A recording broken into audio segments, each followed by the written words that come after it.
Hello everyone, and welcome to the fourth installment of Homebucks Café. I'm your barista, Hannah, and today we will be making the Matcha Green Tea Frappuccino. The Matcha Green Tea Latte is probably one of my favorite drinks at Starbucks. I used to hate matcha. It tasted like grass to me, so if you're in that boat, I completely understand. Give it another try. Give it another try if you haven't in a while. Try it with oat milk. It's a little bit better than with 2%.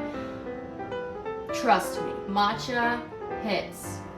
Alright, so this is a very simple Frappuccino.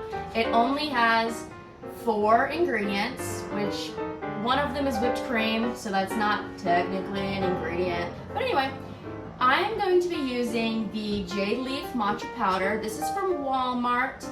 The matcha you choose is going to change the amounts in the recipe. So for my matcha, it says to use 2 teaspoons of the mix for every 1 drink that you're making. I'm gonna be using more than that. At Starbucks, we use 3 tablespoons of matcha powder in a matcha green tea latte. So I'm gonna up the numbers here just a tad, and I would recommend you do the same. Unless your matcha says that it's particularly strong, then go ahead and use 2 to 3 tablespoons. Of course, we're gonna be using the xanthan gum today. As I mentioned before, we upgraded to Ready Whip, which I'm super excited to use today because that's what my Starbucks uses. I know that most Starbucks make their own whipped cream, but yeah, mine uses Ready Whip, and no one has complained so far. Your last ingredient is going to be whole milk. Now we're going to get our ice.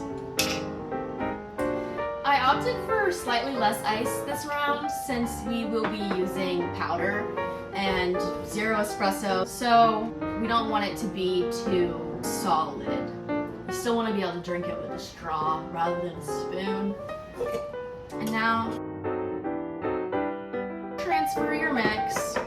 I mentioned before that Starbucks uses tablespoons for measurements, so I have a tablespoon right here, and I'm gonna go ahead and put 2 tablespoons of matcha powder in there. Even though my package recommends 2 teaspoons, I just don't think that will be a strong enough flavor, so I opted for the tablespoons like Starbucks uses. Our final ingredient, our pinch of xanthan gum.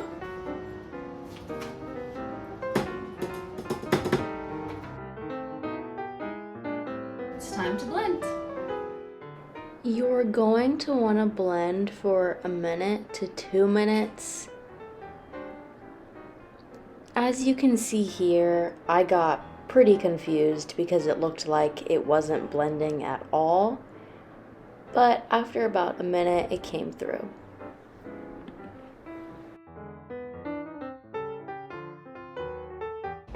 The hardest part about this, I would say, compared to Starbucks, is my cup is glass and the Starbucks cups are plastic, which means you can squeeze them to fit all of the liquid that's coming out of your cup. Unfortunately, I cannot do that with a glass cup. That is why I so often spill. Cream. Wow. There's just something about Ready Whip. Straw. If you have it, use a green straw because then that shows you're a true matcha fan.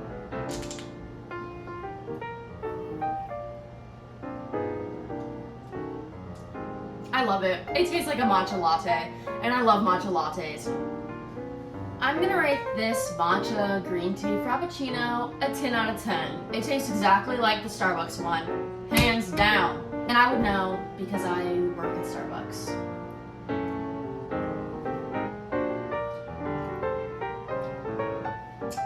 Be sure to join us next Wednesday when I release another at-home Frappuccino recipe. Be sure to like, subscribe, and follow my socials on Instagram and Facebook at Homebucks Café everywhere. And make sure to treat yourself to a matcha latte.